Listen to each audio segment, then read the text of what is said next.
महाभारत भारत के प्राचीन इतिहास की सबसे महान और ज्ञानपूर्ण कथा है।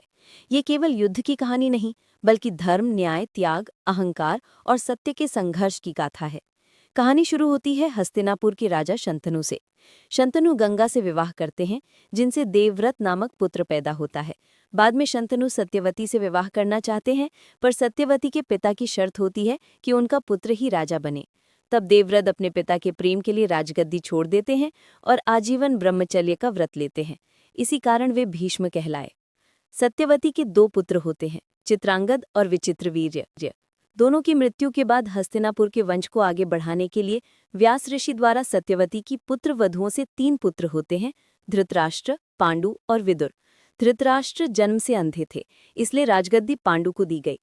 पांडु की 2 पत्नियां थीं, कुंती और माद्री। कुंती को वरदान था कि वे किसी भी देवता से संतान प्राप्त कर सकती थीं। इस वरदान से पांडव पैदा हुए: युधिष्ठिर धर्मराज, भीम वायु, अर्जुन इंद्र, नकुल व सहदेव अश्विनी कुमार।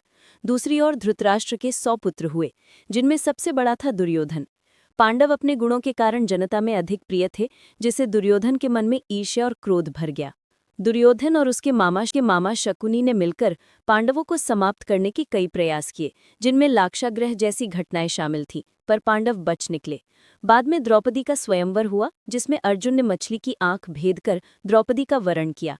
द्रौपदी 5 पांडवों की पत्नी। हस्तिनापुर लौटने के बाद पांडवों को आधा राज्य दिया गया और उन्होंने इंद्रप्रस्थ बसाया। ये राज्य तेजी से उन्नति करने लगा, जिससे दुर्योधन और भी क्रोधित हो गया। तभी राजसूय यज्ञ के अवसर पर दुर्योधन को माया महल में अपमान का अनुभव हुआ और उसके मन में बदला लेने की आग भड़क उठी। उसने शकुनी की चाल में फंसकर पांडवों को जुए के खेल में बुलाया। युधिष्ठिर धर्म का पालन करते हुए खेल में बैठ गए और धीरे धीरे अपनी सारी संपत्ति, राज्य और अंत में द्रौपदी तक हार गए। कौरवों ने द्रौपदी का अपमान करने की कोशिश की, पर भगवान श्री कृष्ण ने उसे चीर रूपी रक्षा प्रदान की। अंत में तय हुआ कि पांडवों को 13 वर्ष का वनवास और 1 वर्ष अज्ञातवास बिताना पड़ेगा। वनवास के दौरान पांडवों ने अनेक कठिनाइयां झेली, अनेक दानवों और संकटों से लड़े और अर्जुन ने दिव्य अस्त्र शस्त्र प्राप्त किए।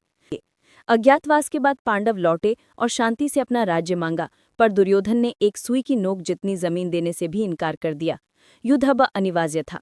कुरुक्षेत्र में महायुद्ध की तैयारी हुई। दोनों पक्षों से शक्तिशाली योद्धा शामिल हुए।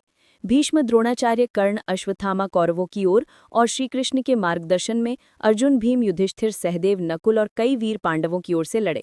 युद्ध शुरू होने से पहले अर्जुन ने अपने गुरुजनों और रिश्तेदारों को सामने देखकर युद्ध करने से मना कर दिया। तब श्रीकृष्ण ने उसे श्रीमद् भगवद गीता का उपदेश दिया, कर्म, धर्म, आत्मा और मोक्ष का महान ज्ञान। 18 दिन तक युद्ध चला। भीष्म बाणों की शैया पर गिरे, द्रोणाचार्य छल से पराजित हुए, कर्ण को अर्जुन ने युद्धभूमि में मारा। अंततः भीम ने गदा से दुर्योधन को पराजित किया। कौरव सेना नष्ट हो गई, केवल अश्वत्थामा और कुछ योद्धा जीवित बचे। युद्ध समाप्त हुआ तो पांडवों ने गद्दी संभाली, लेकिन युद्ध की विभीषिका ने उनके हृदय को तोड़ दिया। कुछ वर्षों बाद युधिष्ठिर ने राज्य त्याग कर धर्म में लीन होने का निर्णय लिया। सब भाई और द्रौपदी हिमालय की ओर महाप्रस्थान के लिए निकले और एक एक करके देह छोड़ते गए। अंत में केवल युधिष्ठिर धर्मराज स्वर्ग के द्वार पर पहुंचे और सत्यनिष्ठा के प्रतिफल रूप स्वर्ग में प्रवेश पाए। महाभारत मानव जीवन के हर पहलू को छूती है: क्रोध, ईर्ष्या, प्रेम, त्याग, वफादारी, अधर्म का अंत और धर्म की विजय।